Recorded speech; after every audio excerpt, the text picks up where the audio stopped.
하나님의 말씀은 로마서 2장 1절에서 16절까지입니다. 2장 1절에서 16절까지. 로마서 2장 1절. 그러므로 남을 판단하는 사람아, 누구를 막론하고 네가 핑계하지 못할 것은 남을 판단하는 것으로 너를 정죄함이니 판단하는 너가 같은 일을 행함이니라. 이는 이를 행하는 자에게 하나님의 심판이 진리대로 되는 줄 우리가 아노라. 이런 일을 행하는 자를 판단하고도 같은 일을 행하는 사람아, 네가 하나님의 심판을 피할 줄로 생각하느냐. 혹 내가 하나님의 인자심이 너를 인도하여 회개하게 하심을 알지 못하여 그의 인자심과 용납하심과 길이 참으심이 풍성함을 멸시하느냐. 다만 내 고집과 회개하지 아니한 마음을 따라 진노의 날 곧 하나님의 의로우신 심판이 나타나는 그날에 임할 진노를 너게 샀는도다. 하나님께서 각 사람에게 그 행한 대로 보응하시되 참고 선을 행하여 영광과 존귀와 썩지 아니함을 구하는 자에게는 영생으로 하시고, 오직 당을 지어 진리를 따르지 아니하고 불의를 따르는 자에게는 진노와 분노로 하시리라. 악을 행하는 각 사람의 영에는 환난과 곤고가 있으리니 먼저는 유대인에게요 그리고 헬라인에게며, 선을 행하는 각 사람에게는 영광과 존귀와 평강이 있으리니 먼저는 유대인에게요 그리고 헬라인에게라.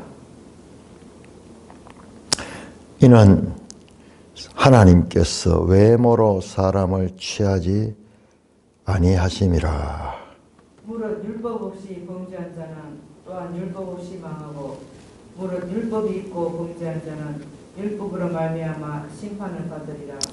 하나님 앞에서는 율법을 듣는 자가 의인이 아니요 오직 율법을 행하는 자라야 의롭다 하심을 얻으리니, 율법 없는 이방인이 본성으로 율법의 일을 행할 때에는 이 사람은 율법이 없어도 자기가 자기에게 율법이 되나니. 이런 이들은 그 양심이 증거가 되어 그 생각들이 서로 혹은 고발하며 혹은 변명하여 그 마음에 새긴 율법의 행위를 나타내느니라. 곧 나의 복음에 이른 바와 같이 하나님이 예수 그리스도로 말미암아 사람들의 은밀한 것을 심판하시는 그날이라. 하나님 아버지, 은혜를 감사합니다. 오늘도 이 말씀을 주셨사오니 이 말씀을 바르게 깨닫게 하여 주시옵소서.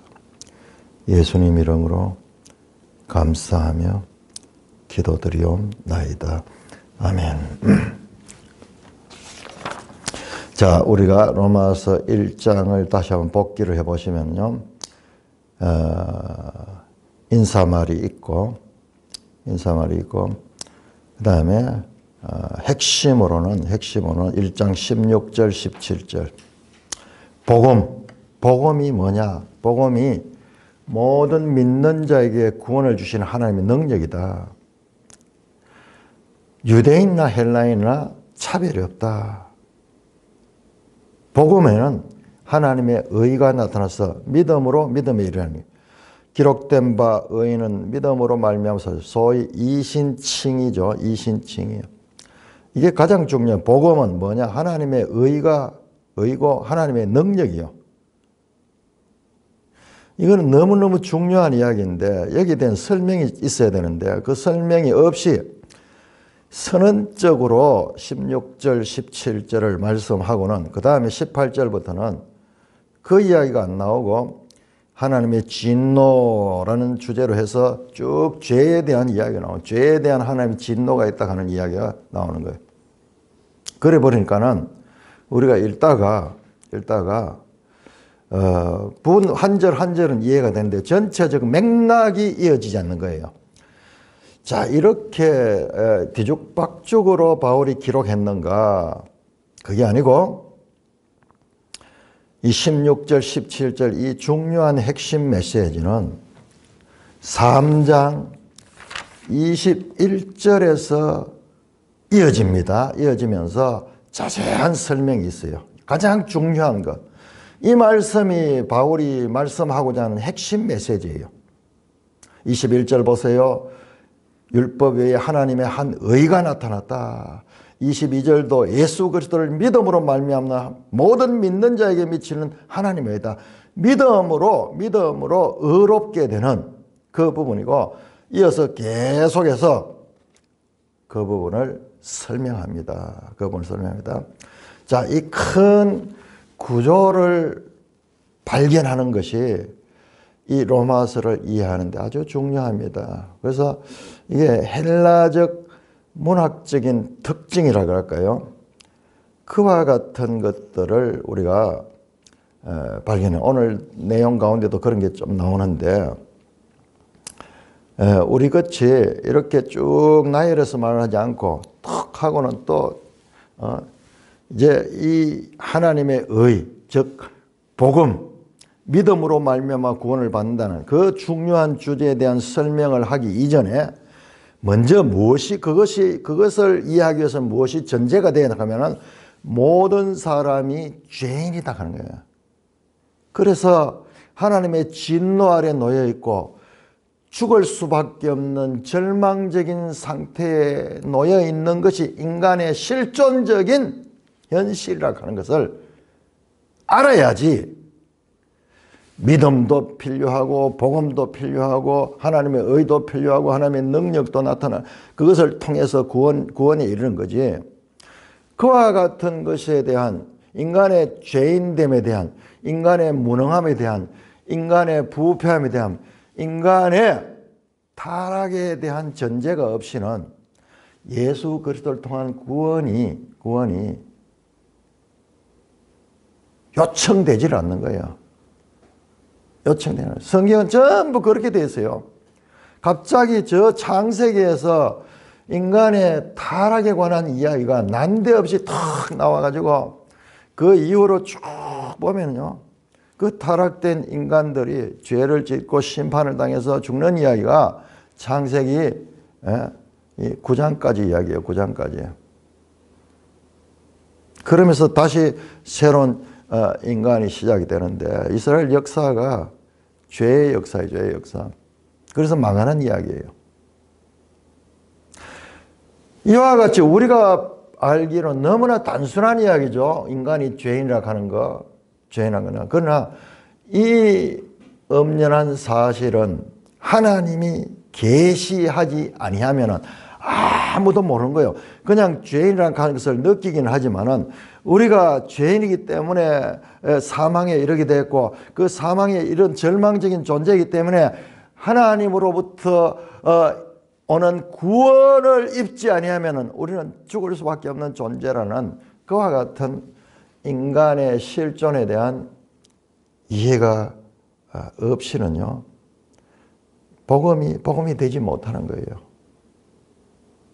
그래서 사도 바울은 그 부분을 설명하기 위해서 3장 20절까지 1장 18절에서 3장 20절까지 먼저 이방인도 죄인이고 뿐만 아니라 유대인도 죄인이다. 왜 이방인과 유대인이 나오느냐? 제가 첫 시간 서론에서 말씀했죠. 이 로마 교회는 유대인 교회와 이방인 교회, 유대인 그리스도인들과 이방인 그리스도인들 사이에 갈등이 있었다. 갈등이. 그래서 서로 분리하고 서로 자기들이 옳다고 주장하는 그런 것들이 있는데, 자, 그것들을 하나님의 말씀을 통해서 잘못됐다 하는 것을 나중에 깨닫게 하고, 다 우리는 그리스도 안에 하나다. 하나님의 질서, 하나님의 가치관을 따라야 되지, 인간적인 그와 같은 혈통적으로 또는 문화적으로 뭐 이런 것에서 분열되는 것은 그것은 하나님의 교회, 하나님의 그리스도의 몸인 교회를 찢는 것이라는 교회의 하나됨에 대한 강력한 촉구가 그 속에 깔려 있습니다. 이게 오늘날 우리 입장에서는 이것이 별로 문제가 안 되는 것 같지만요. 여러분 한번 생각해 보세요. 1세기 천수백 년 또는 2000년 이상 유대인 종교였던 이 유대교에서 이제 예수를 통해서 모든 세상 만민에게로 이 구원이 이제 시작되어 나가는 이와 같은 수천 년 이어오던 관행에서 이제 새로운 패러다임으로 전환되는 그 시대에 있어서 이게요, 마태복음이 마지막이 AD 30년경입니다. AD 30년경. 그러면 지금 로마서는 언제냐? 그러면 로마서는 지금 AD 57년이 57년. 불과 20몇 년 차이밖에 나지 않아요.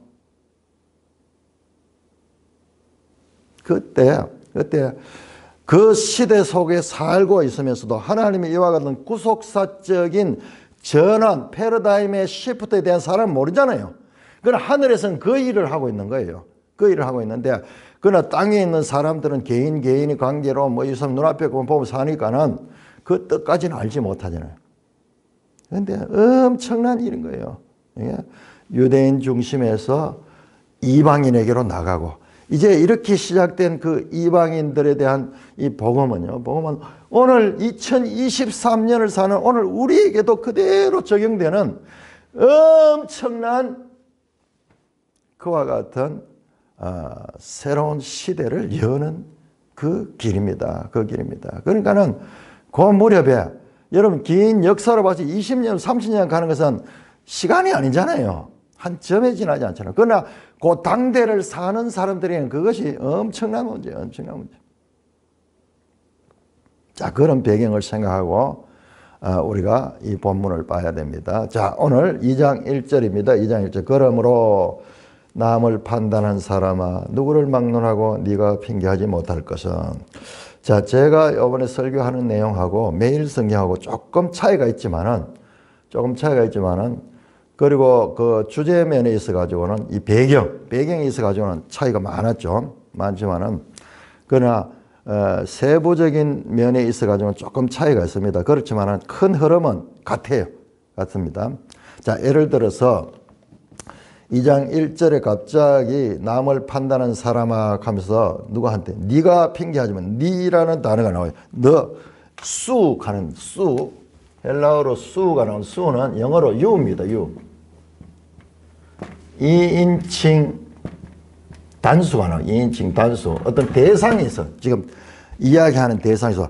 아니 로마서기 때문에 로마인에게 편지를 썼기 때문에 로마 교회를 가리키는 것이 아니겠느냐. 그렇게 생각하기 쉬운데 그거는 그렇게 되면 단수가 아니고 복수가 돼야 돼요. 그러나 이것은 단수예요. 로마 교회는 너희들 그러면서 2인칭 복수가 돼야 되겠죠.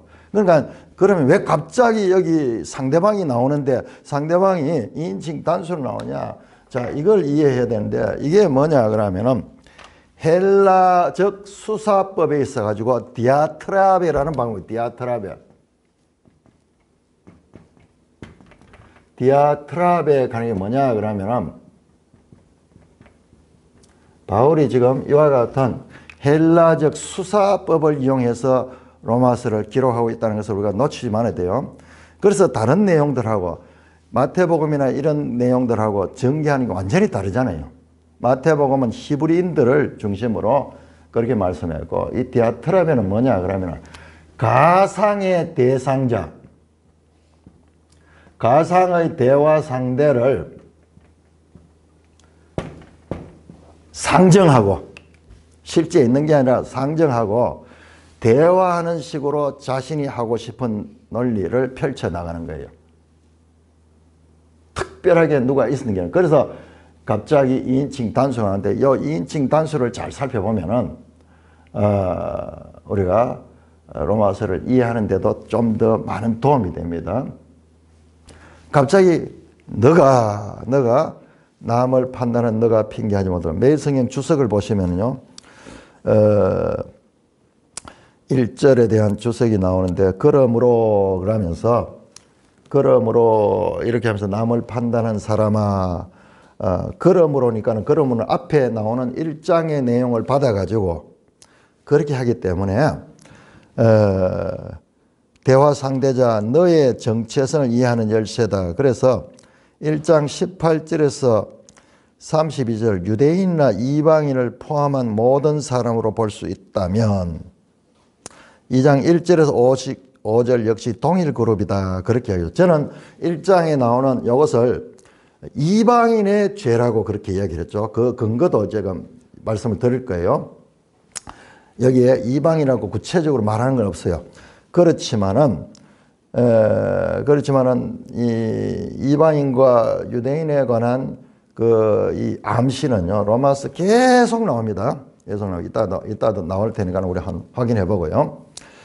자, 이 1장에 나오는 이 모든 이 죄를 짓는 이 대상은 누구냐 하면 그들이요. 그들 25절, 24절 다 계속 그들에서 3인칭 복수였어요. 3인칭 복수. 그러니까는 이제 그러므로를 강조를 해버리면은 1장과 2장이 같이 연결이 되지만은 이 그러므로를 강조하지 않고 거기 나오는 인칭을 강조하면 너가 나오거든. 너가 2인칭 복수에서 갑자기 3인칭 복수에서 갑자기 2인칭 단수로 바뀌고 있는 것을 보게 되면은 여기에서 1장의 대상과 2장의 대상이 다르다는 것을 알 수가 있습니다. 그래서 이제 이건 학자들마다 차이가 있습니다. 그러나 큰 흐름은 같아요. 자, 그리고 이것이 유대인을 가리킨다고 제가 주장할 텐데, 자, 그 근거가 뭐냐 하면 여기는 2인칭이 쭉 연결되다가 없어졌다가 다시 해보세요. 2장 17절 보세요. 2장 17절 보면은 유대인이라 불리는 너가 하면서 여기 2인칭 단수가 나오거든요. 율법을 의지하며 하나님을 자랑하다. 여기에서는 지금 너는 2인칭으로 사용된 너는 2장 1절과 동일하게 유대인을 지금 구체적으로 지적하고 있습니다. 구체적으로 지적하고 있습니다. 그래서 그리고 내용을 듣다 보면 유대인과 이방인을 계속 대조하며 비교하면서 말씀이 전개되는 것을 확인하게 될 거예요. 그래서 지금 매일 성경 같이 주장하는 분들도 있고, 그 다음에 제가 이야기하는 것처럼 1장은 이방인, 2장은 유대인을 중심으로 하는 것이다. 이 부분은 그렇게 중요한 거지만 그러나 흐름은 같습니다. 여기도 마찬가지로 여기도 매일 성경도 2장 그 후반부에 가면은요, 2장 12절부터는 유대인을 가리킨다고 그렇게 이야기를 해요. 저 앞에 보니까는 확인해 보니까 그렇습니다. 자, 이 문학적인 이와 같은 표현법, 이걸 이해하지 못하면은 우리가 안 되는 거예요. 그냥 그 헬라인들이 수사학이 많이 발달하고 그리고 토론을 많이 즐기잖아요. 토론을. 그래서 그 소크라테스 대화법 가르침이 대화를 통해서 가르치고 이렇게 하는 거죠. 지금 그 방법을 쓰는 거예요. 갑자기 너를 상징해가지고 너가 이렇게 질문을 하고 너가 이렇게 반응을 하면 나는 이렇게 답한다. 이렇게 하면서 자신의 하고 싶은 말을 전개하고 있는 것입니다. 그러므로 남을 판단하는 사람은 누구를 막론하고 네가 핑계하지 못하리라. 남을 판단하는 네가 너를 정죄함이니 판단한 네가 같은 일을 행함이라. 같은 일은 1장 18절에서 32절까지 나왔던 그 죄들을 너도 같이 행하고 있다. 이걸 유대인으로 보면 유대인들이 이방인들을 판단하고 이방인들은 저 죄인이다, 이방 죄인이다 그렇게 이야기하고 자기들은 의롭다고 생각하고 있거든요. 우리는 율법을 가지고 있고 율법을 지키기 때문에 우리는 의롭고 나머지 유대인 세계에서는 세상엔 두 종류밖에 없어요. 유대인과 이방인밖에 없어요. 그래서 그들은 항상 선민 사상을 가지고 구별된 사상을 가지고 있죠. 그런 배경을 가지고 보면은 좀 이해가 더 쉽게 됩니다. 유대인을 보면은 너희들은 그렇지 않다. 그렇지만은 너희들도 알고 보면은 그 이방인들을 짓는 그런 죄를 똑같이 짓는다. 2절입니다. 이런 일을 행하는 자는 하나님의 심판이 진리대로 되는 줄을 우리가 아노라. 자, 여기도 계속 그 심판 주제가 이어집니다. 자, 1장 18절을 보세요. 하나님의 진노가, 이 진노하고 연결돼 심판과 진노가 심판을 통한 진노, 여기에 연결됩니다. 뒤에 또 나옵니다. 자, 5절 보시면은 진노의 날, 심판의 날, 진노의 날, 곧 하나님의 의로우신 심판이 나는 그 날, 같은 거예요. 진노나 심판의 날, 같은 표현입니다. 심판을 통해서 진노가 되죠. 하나님의 심판이 진리대로 되는 줄 우리가 아노라. 여기에서 진리대로 된다 이 말은요, 하나님의 심판이 그 죄에 대해서는 그 심판하는 것이 하나님의 하나의 그 공의적인 그와 같은 것이다. 당연한 것이다. 뭐 여기는 뭐 어떤 진리 그 말보다도, 자, 1장 18절에 불의로 진리를 막는 사람들 나왔죠. 하나님의 순리, 하나님의 법을 막는 것, 그게 진노가 임하죠. 여기서는 하나님의 심판이 하나님의 뜻대로 된다. 하나님 뜻 자체가 진리예요. 하나님 뜻대로 행한다. 3절입니다. 가상 질문을 다시 합니다. 이런 일을 행하는 자를 판단하고도 같은 일을 행하는 사람아. 1절에 마저 남을 판단하는 사람아. 대상을 지금 부채적으로 두고 있죠. 네가 하나님의 심판을 피할 줄로 생각하느냐. 이 말은요, 질문이지만 수사학적으로 수사 의문문이죠. 그렇지 않다는 거죠. 너도 하나님의 심판을 피할 수 없다. 자, 유대인들은 자기들은 하나님의 심판을 받지 않는다. 이방 죄인들은 심판을 받지만은 유대인들은 그런 생각을 가지고 있어. 그렇게 배워오기도 하고 그런 생각을 가지고 있어. 할례를 받고 율법을 지키기 때문에 우리는 심판을 받지 않는다. 이런 생각을 가지고 있는, 그걸 지금 지적을 하는 거예요. 그런 걸 보면은 이 내용이 유대인들을 가리키고 있다는 것을 더 우리가 확인할 수가 있는 것입니다. 혹 네가 하나님의 인자하심이 너를 인도하여 회개하심을 알지 못하여 그의 인자하심과 용납하심과 길이 참으심의 풍성함을 멸시하느냐. 하나님의 인자하심, 이게 헤세드, 히브리어로 킹제임스 성경은 이걸 goodness 또는 ESV는 kindness, 친절하시고 인자하시고 자상하심, 뭐 그런 하나님의 선하심. 그래서 너에게 너를 회개하기를 하는 것을 알지 못하고 하나님의 그 뜻을 그 하나님의 길이 참으심의 풍성함을 멸시하느냐. 자, 하나님이 누구신가?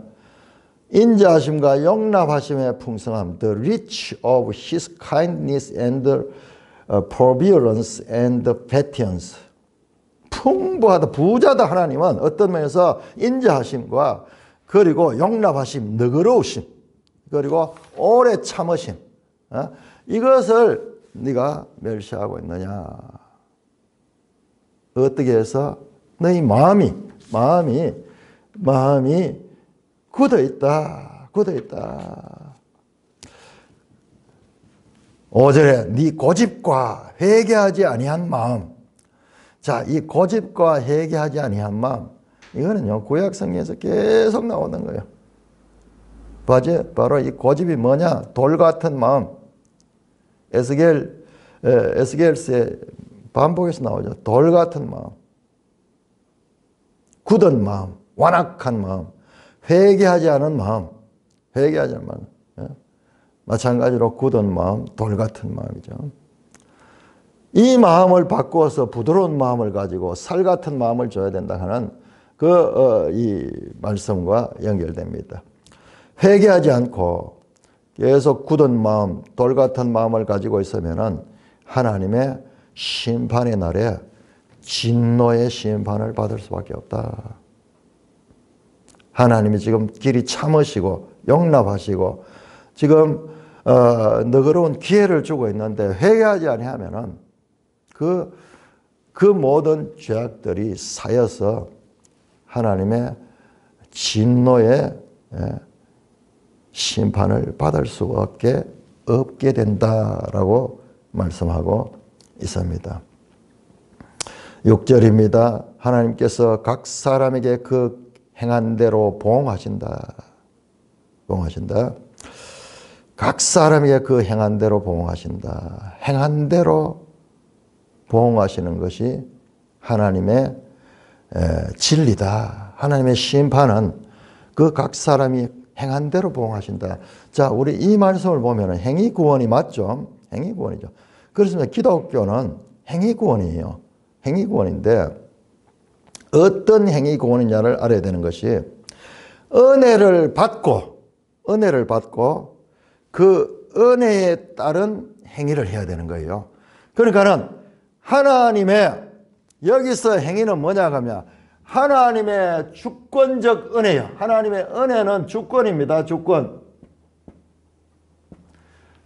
자, 우리는 이 은혜만 강조하게 되면서 우리가 행위는 마치 이게 잘못된 것처럼 이야기를 하는데 그게 얼마나 우리가 어리석은지 몰라요. 하나를 강조하면 하나를 소홀해버리는 그게 아니고요.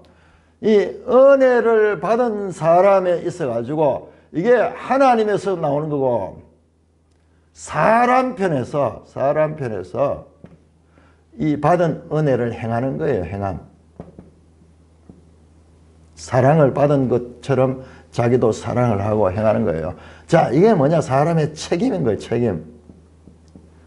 자, 구원은 하나님의 주권적인 은혜와 사람의 책임적인 행위가 따르는 거예요.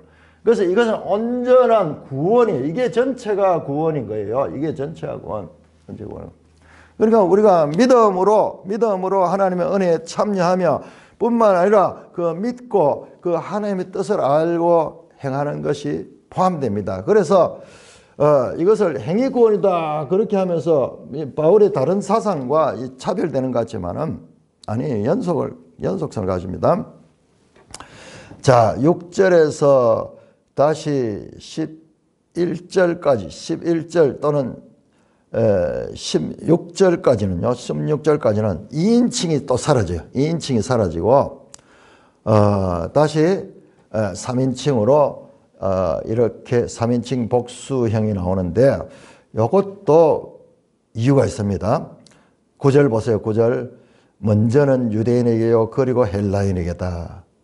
그 다음에 10절 마찬가지로 뒤번에 먼저는 유대인이요 그리고 헬라인에게라. 그러면서 이 부분은 인칭이 다시 3인칭으로 돌아가면서 유대인과 이방인, 헬라인은 이방인을 대표하며 유대인과 이방인 전체를 지금 대상으로 하고 있는 거예요. 하기 때문에 여기 와서는 인칭이 바뀌는 거예요. 그래서 17절에 가면 다시 2인칭으로 바뀝니다. 자, 그래서 이런 인칭 변화도 로마서를 이해하는데 아주 중요한 하나의 포인트가 됩니다.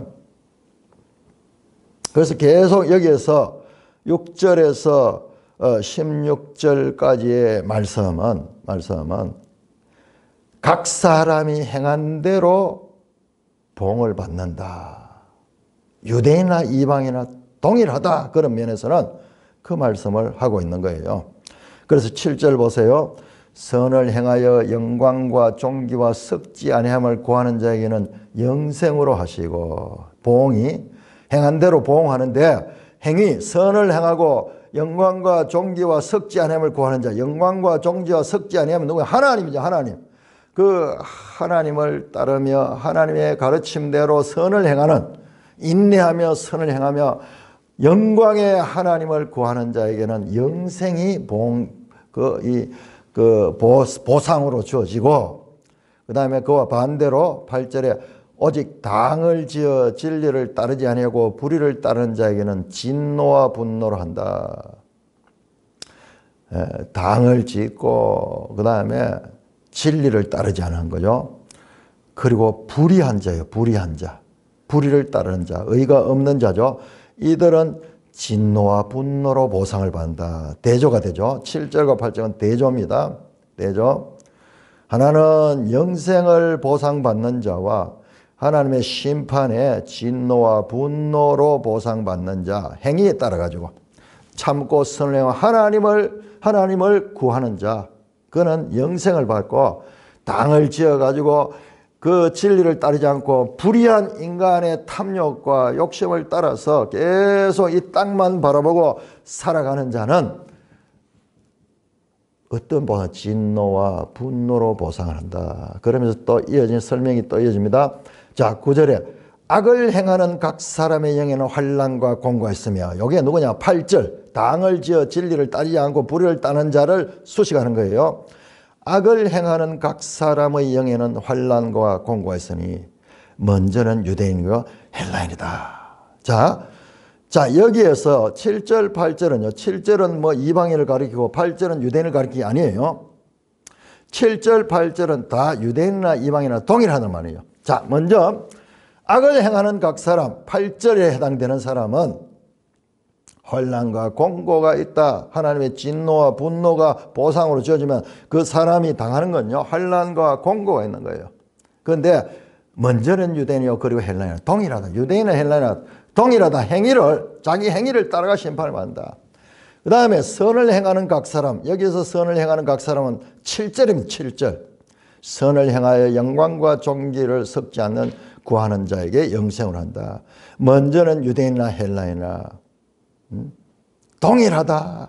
이는 11절 하나님께서 외모로 사람을 취하지 않습니다. 여기 결론이 나오잖아요. 유대인이나 이방이나 차별이 없다. 그 말이에요. 그 말.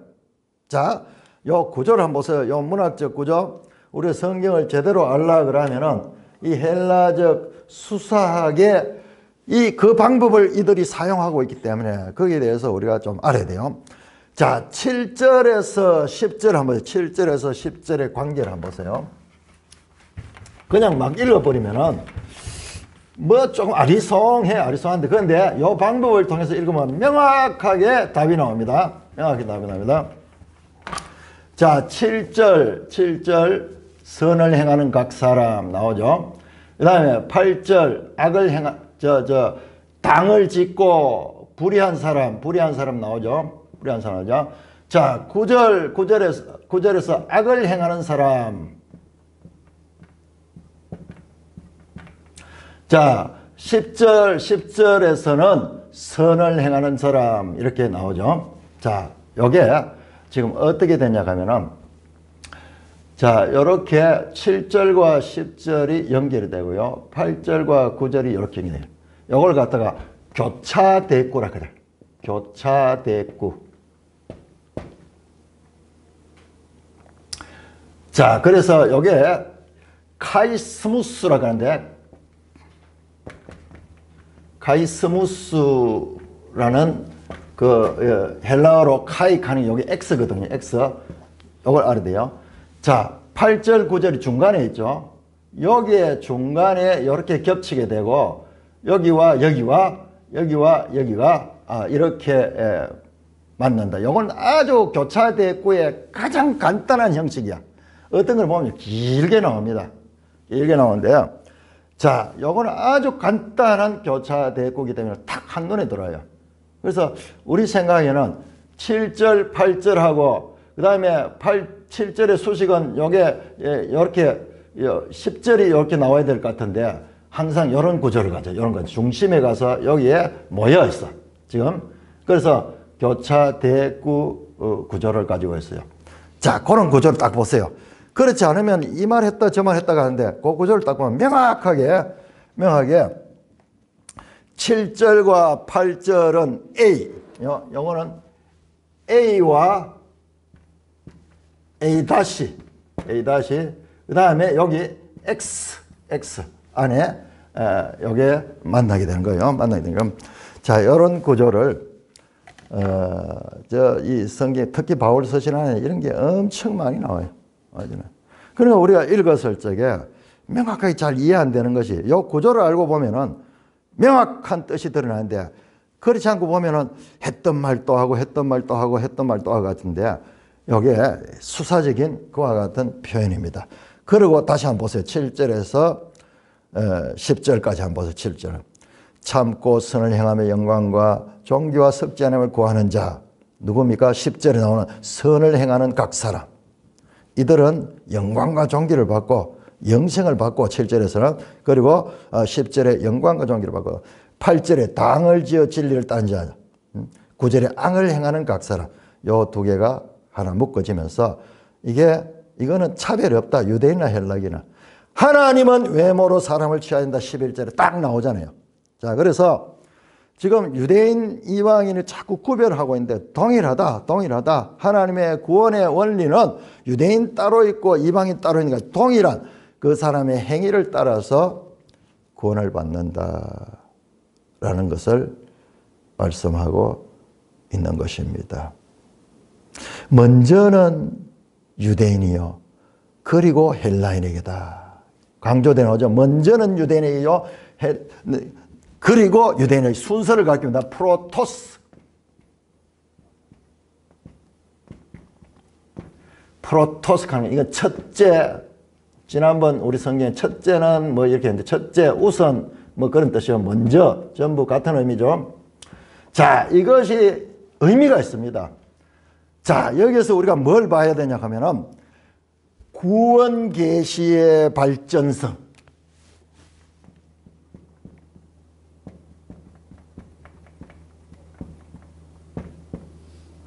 자, 성경은 하나님의 구원의 역사 이야기입니다. 먼저는 유대인들을 통해 가지고 이스라엘 나라의 역사를 통해 가지고 하나님의 역사를 했죠. 이제 신약에 들어오면은 이제 열방으로 들어가게 되죠. 그러면서 이제 세계 만민으로 가죠. 그래서 먼저는 유대인. 이 말은 바로 하나님의 구속사에 있어 가지고 유대인으로부터 시작해서 결국 이방인에게로 나가는데 여기에 유대인도 포함이 됩니다. 유대인이 제외되는 것이 아니고 유대인이만 그러나 많은 유대인들은 이 복음을 거부하게 되죠. 그런데 이제 로마서 11장에 가면 엄청난 비밀이 나오는데 다시 유대인이 돌아요. 이방인 같이 들어옵니다. 같이. 그래서 온 세상이 구원을 받는 거예요. 그래서 여기서 먼저는 가는 말에는 그냥 이 막연한 뜻이 아니고 하나님의 구원의 역사가 어떻게 세계 가운데서 전개된 게 유대인으로부터 시작했죠. 그래서 우리 구약만 보면 유대인의 종교죠. 자, 거기에서 이제 이방인의 세계로 나가고 있는 거예요. 지금 그 전환점이 지금 로마서인 거예요. 그러니까 이 문제가 얼마나 그 당시로서는 심각했을까. 2000년 후를 사는 우리와 이 로마서가 기록될 당시는 천지차예요.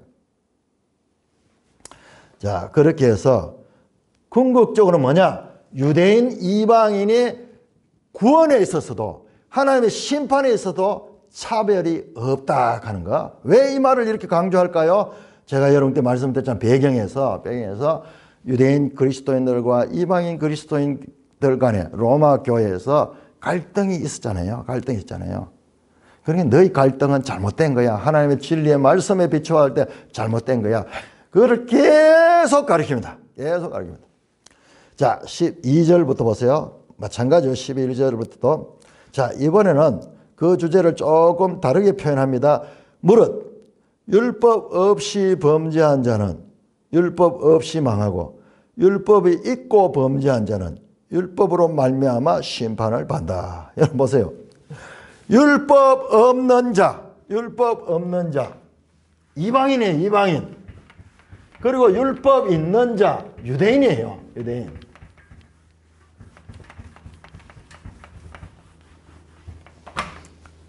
율법의 유무, 율법 있는 자는요, 세상에 유대인밖에 없어, 그 당시에. 이제 율법을 소유했느냐, 율법을 소유하지 않냐. 그것도 그 유대인들은 율법을 소유했기 때문에 자기들은 이 하나님의 진노를 받지 않는다 생각하는데 그거 아니야. 그게 아니야. 그 이야기를 합니다. 율법 없이 범죄하는 또한 율법 없이 망하고, 이건 이방인이에요. 율법 있고 범죄한 자는 율법으로 말미암아 심판을 받는다. 같은 이야기입니다. 심판을 받는 거나 망하는 거나 심판을 받 진노를 받는다. 앞에 나오는 그 내용이죠. 하나님 앞에는 율법을 듣는 자가 의인이 아니요.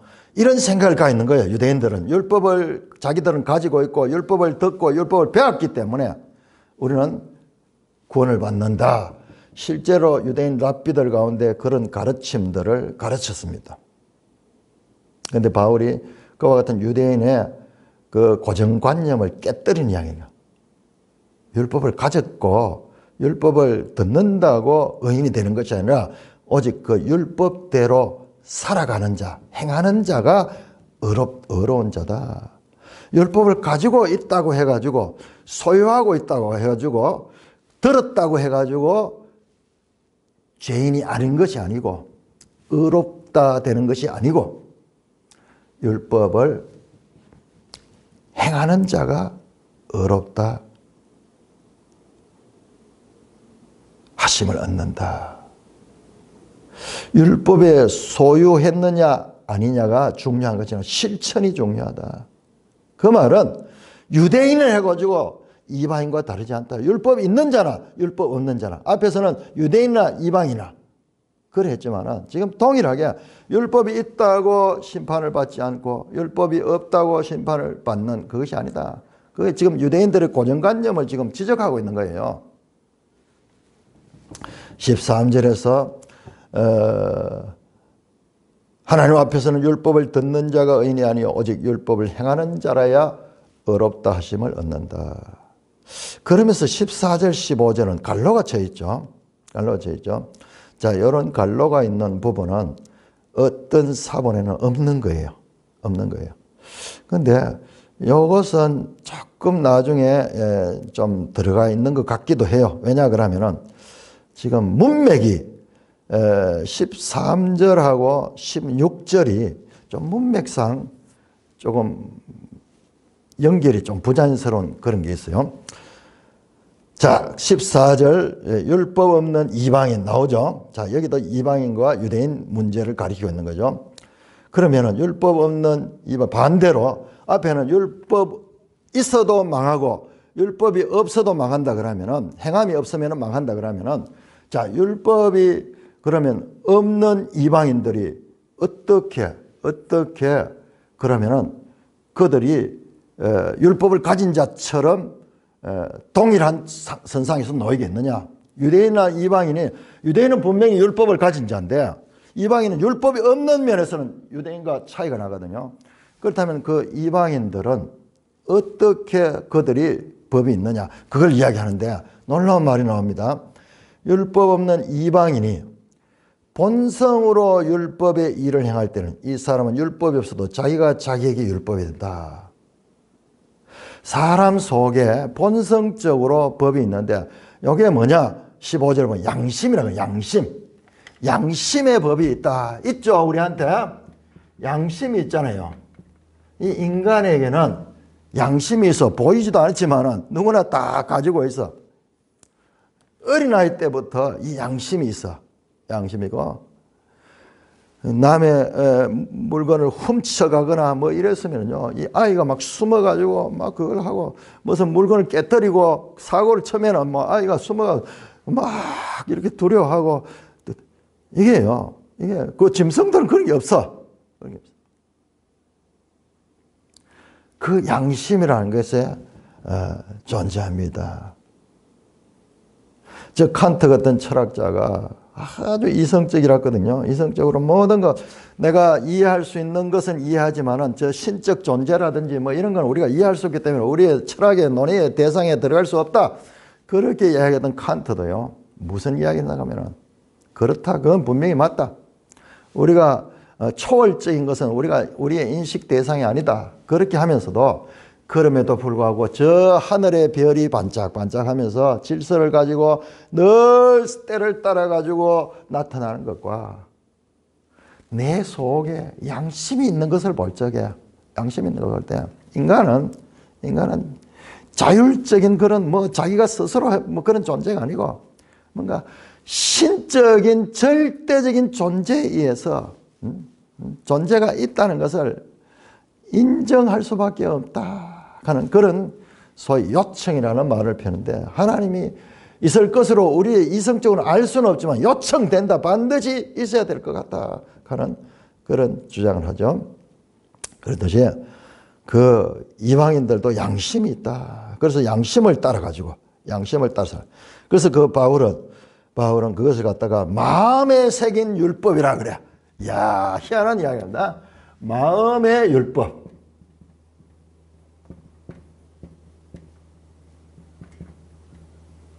자, 이게 아주 중요한 신약적인 표현이에요.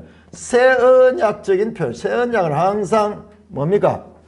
외면보다는 내면을 가르쳤거든요. 예수님께서도 가르침이 있어가지고 전부 예수님을 가르치면 그 내면, 마음으로 마음으로 깊이 들어가죠. 그 구약의 율법은 표면적이고 드러난 행위를 중시했다면 나는 너에게 있노니, 너희가 살인하지 말라 하는 말을 들었지만 나는 너에게는 마음속으로 형제를 미워하는 자, 화내는 것, 그것조차 이미 살인이다. 새 언약은 더 깊은 윤리적인 것과 같은 판단을 하는 것입니다. 그러면서 마음에 새긴 율법의 행위다. 양심이 있어서 이걸 따라가지고 행하기 때문에 그들이 이것을 잘 지켜서 행하면은 그들도 의롭게 될 수 있다. 그런 말을 하는데요. 여기서 잘 알아야 되는 것은 여기에 이와 같은 표현이 이방인들이 양심을 완벽하게 지켜가지고 의롭게 될 수 있다는 것을 가리킨 내용이 아니에요. 논리적으로 그렇다는 거예요. 논리적으로. 그 이야기하죠. 유대인이나 이방인이나 똑같은 죄인이라는 것을 지금 가르치기 위해서 이 말을 하는 거지. 조건이 같은 거예요. 유대인은 그 모세의 율법을 가지고 있다면 이방인들은 그거 없기 때문에 완전히 분리하지 않느냐. 그거 아니다 하는 거야. 이방인들에도 마음에 새긴 율법이 있기 때문에 이 율법을 온전하게 행하면은 그들이 구원을 받을 수 있고, 이 유대인들은 율법을 듣기만 하는 거지. 율법을 온전하게 지키면은 구원을 받을 수 있어. 그러나 그들이 율법을 온전히 지키지 못하면 율법을 가졌다고 해서 구원에 이르는 것이, 의롭다함을 받는 것이 아니다. 이래하면서 여기서 말하는 것을 오해하면 안 됩니다. 그러면은 율법 없어도 마음에 새긴 율법이 양심을 완전하게 지키면은 구원을 받았다. 이론적으로는 그렇지만은 유대인들이 율법을 갖고 있어도 지키지 못해서 문제가 되듯이 이방인들도 이 양심이 있어도 이것을 온전히 지키지 못하는 문제예요. 이 말은 지금 맥락을 봐야 돼요. 맥락은 유대인의 율법 돌에 새겨서 처음에 준 그런 율법. 그래서 지금은 두루마리에 서여진 기록된 그 율법을 가지고 있는 것이나, 비록 그것은 없지만, 그 율법은 없지만은 양심이라는 것, 이방인들 마음에 새겨진 율법을 가진 면에서 둘 다 율법을 가진 자다. 유대인들이 율법을 가졌지만은 순종하지 아니하면, 행하지 아니하면 그것이 의롭지 못하듯이 이방인들도 마찬가지로 양심을 가지고 그 마음에 새긴 율법을 가지고 있지만은 그러면서 마찬가지다. 유대인이나 이방이나 율법을 가진 면에서는 동등하다 이 말이에요. 이거는 드러난 율법, 기록된 율법이고 이거는 마음에 새겨진 율법이야. 그렇지만은 둘 다 그들이 이것을 온전하게 지키지 못해. 지금 맥락은요, 죄인됨입니다. 죄인됨. 큰 주제를 놓지 마요. 1장 18절에서 3장 20절까지는 죄인됨이요.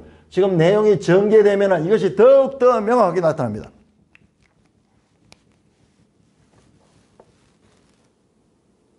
자, 양심은 15절에 보니 양심은 생각들이 서로 고발하고 변명하고 마음이 새긴 율법 행위나, 나타낸다. 지금 이 양심이 구원한다는 말이 아니라 그 행위가 잘못된 것, 죄된 것을 고발하고 막 들려. 우리 보세요. 우리가 무슨 일을 하면 우리 속에서 막 나를 찌르는 것들 있잖아요. 내가 죄 짓고 뭐 저 같은 경우에는 부부싸움하고 이래가지고 강단 앞에 떡 서면은요. 떡 서면은 막 고소합니다. 야, 이 자식아, 네가 뭐 그러면서 네가 말할 자격이 있나 그러면서 말은 잘한다 이러면서 막 근데 거기에 귀 기울여 버리면요. 내가 말씀을 못 전해요. 그거를 그 존재를 알아야 돼요. 고소자가 있다는 것을 알아야 돼요. 그러니까는 여기서는 그 이방인이라고 해가지고 유대인과는 전혀 다른 차원에 있는 그건 죄인다. 그런 생각을 고정관념을 간 유대인들의 생각을 지금 깨뜨리는 거예요. 자, 이 내용은 뒤에 가면은 우리 내일 보면은 다시 할례 문제도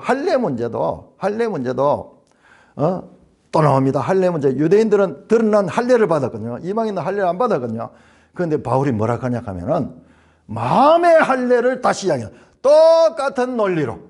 율법에 있어가지고 드러난 율법, 기록된 율법, 돌에 새긴 율법을 유대인 가지고 이들은 가지지 않았지만 그러나 그들이 마음에 새긴 율법이 있다.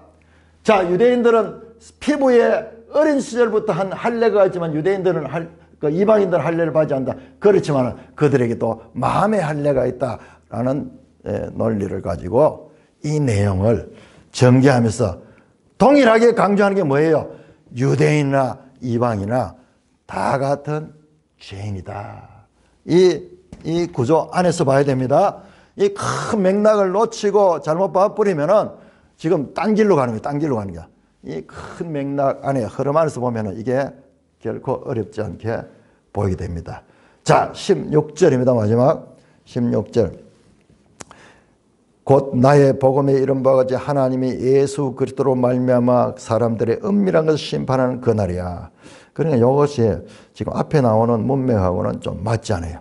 자, 그런데 이게 뭐냐 그러면은 나의 복음에 이른 바와 같이 내가 전했는 것처럼 이 모든 것 사람들의 은밀한 심판하는 그날이 있다라는 거예요.